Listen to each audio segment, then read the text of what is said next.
তো অনেক স্টুডেন্টসই তো নেতাজি বা নারুলা পেয়েছো তোমরা। এবার তোমাদের ডাউট হচ্ছে যে দাদা নেতাজি ভার্সেস নারুলা কোন কলেজটা বেটার হবে আমাকে বলে দাও, আমি ইয়েস আপগ্রেডেশন করবো নাকি নো আপগ্রেডেশন নিয়ে পর অ্যাডমিশন নেব। তো দেখো, নেতাজি হচ্ছে টেকনোর আন্ডারে কলেজ আর নারুলা হচ্ছে জেআইএস গ্রুপের কলেজ। নেতাজি মাকআউট অ্যাফিলেটেড, মানে অ্যাফিলেটেড তো সব কলেজই, নারুলাও কিন্তু মাকআউটই কন্ট্রোল করে নেতাজিকে, এনএসসিসি যেটা আমরা বলছি। নারুলা কন্ট্রোল কিন্তু নিজের দিয়েই হয়, মানে অটোনোমাস আর কি। ওদের যে কপি চেকিং সেটা জেআইএস এ যায়, আবার ওদের কাছে জিএনআইটির যে কপি চেকিং সেটা আসে।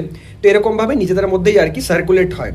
এটা ছাড়া যদি দেখো ফিস, তাহলে নারুলা যে ফিস সেটা প্রায় 6 থেকে 7 লাখের মধ্যেই আর কি লাই করে।